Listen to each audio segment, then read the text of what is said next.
Hey everyone, and welcome again to my third day of my 30 days drawing challenge, where today we're going to be doing spheres yet again, cut in half again, but in a row leading into a point into the distance, and this is going to allow us to practice our perspective drawing. And this may seem like it's getting a bit tedious, but I'm getting a lot better at drawing spheres, and because I'm getting a lot better at that, the new techniques that I'm going to be learning are becoming a bit easier. So I 100% agree with these lessons so far. They've taught me a lot, and excuse that little typo. So what I'm going to do is draw circles along this line, the largest being up front, and as you can tell I'm still struggling with drawing circles freehand, so they are going to be a bit sketchy, but I'm going to be drawing them smaller and smaller and smaller as they get to the end of the line, and that will give the impression of them going further back and hopefully showing a lot of depth. And I'm going to be doing two colours like I have been in my other videos. And in case you can't tell, I am recording this voice anyway in the rain in the middle of the night, walking my dog again, and it is horrible. But my circle is coming along quite nicely, and as I attempt to draw my second one, I realise that without drawing two more lines, I won't know how big the circles need to be.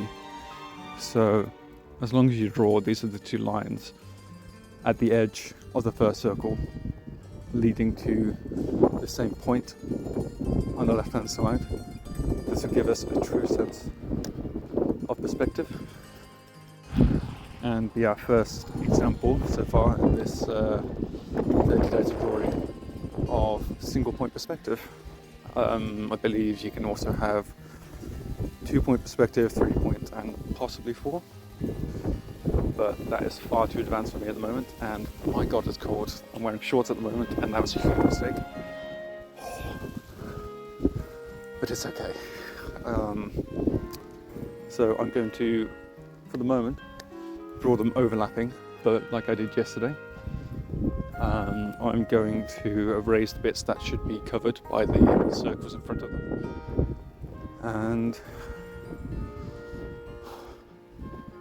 hopefully it'll look correct. I have to say my dog isn't enjoying the walk right now either.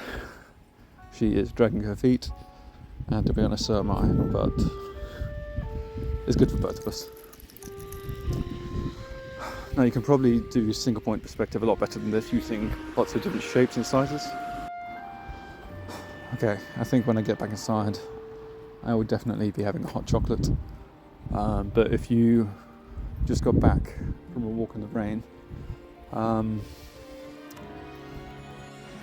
what would your drink of choice be? And don't say water. Okay, so that's all of my lines done, and what I'm going to do now is draw over them with a thicker pencil, but because it's a bit hard to see where you've drawn already when you've got a separate layer, I'm going to create a new layer above it, and the one below I'm going to reduce how opaque it is, so it becomes a lot more faint, and I can see where my new lines are actually drawn. And once I've finished, I can either remove the previous layer, hide it, or select it and then erase the lines that I no longer need. And I was wondering if anyone would be interested for me to do a very, very quick, very, very early beginner guide to using Krita, because I know that that's something I could have definitely used in the past. And I don't know, I don't know much. It would give me an excellent opportunity to learn myself. But all I'm thinking is a quick 5-minute guide to go with the very basics of this very, very, I assume, simple and free software that anyone can use to draw, whether it's on their phone with a stylus or on the desktop as well. So I'll probably end up doing it, but let me know what you think and what kind of format you'd like to see that in. So now I am just going over every single circle, trying to tidy it up a bit, and going back to my probably new style of just looking pretty rough and sketching, because like I said yesterday, it hides lots of flaws, and I just find it easier, and I guess it reminds me of when I used to draw atomic structures back in chemistry.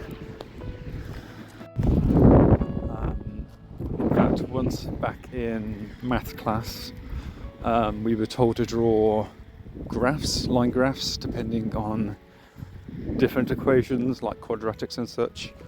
And as you'd expect, you're supposed to draw one quick clean line. And I actually lost a lot of marks because I decided to sketch the lines, and it looked super messy. And the maths teacher hated it. I thought it was fine, but it turns out they're not a big fan of that. Probably because it was super messy, but I had such little control over the lines I was drawing that it was the only way I could do it. And from then on, I don't think I've ever drawn by hand another line graph again.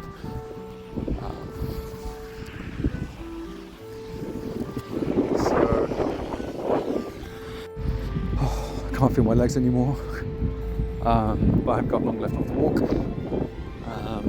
Just enough time to finish this video, I hope. It doesn't help that every single time I see a car about to drive past, I have to pause my voice recording and then play it again, so you don't hear all of that noise pollution. And I'm finally finishing up my last and smallest circle, without any overlapping lines, and now I can begin to bisect them and cut them in half to make them look like spheres instead of just circles. And I never really know what angle to draw these lines in, but I'm trying not to make them too consistent and mix it up a bit, which means that when I actually come to colouring them in, there's a bit of variation. And I'm not going to immediately start shading them yet with different I don't know, light and dark values of each colour, but after looking ahead onto tomorrow's video, I can tell you that we are going to start shading for once. And I've always struggled with this because I've just basically done a bit of guesswork, but we're going to do a couple of circles with a couple of different angles of where the light's coming from to get used to shading. So I'm very much looking forward to that. And this is the point where I start to run out of things to talk about as we get to the end of the video. So thank you everyone so far who's been watching and been leaving all of those lovely comments. If you have any suggestions how I can improve the format of these videos, let me know. They could probably do with being a bit shorter, but I don't mind rambling on about nothing as I make these videos, because honestly I need the practice, and hopefully I get a bit more confident with how I'm talking in these videos.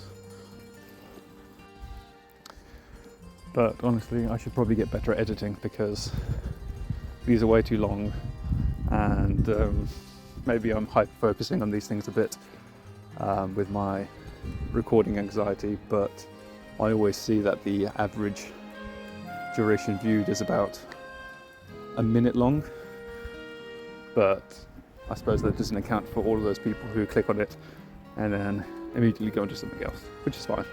I do that myself, and I really do doom scroll too much, so I can completely relate. But now we're going to colour in with a bit of green and a bit of purple, which are apparently complementary colours. I guess those are the colours that you see the Joker wear, so they work for a reason. And normally I'd be talking what I can see on my phone as I record this audio, but my phone is now covered in raindrops and I cannot see a thing. So I might have to cut this one short a bit, and you're just going to have to listen to a bit of geeky music for the rest of the video. But thank you for watching and being patient with me as I shiver while walking a dog. Let me know if you learned something today, and I hope everyone has a good Thursday or Friday if you're watching this tomorrow.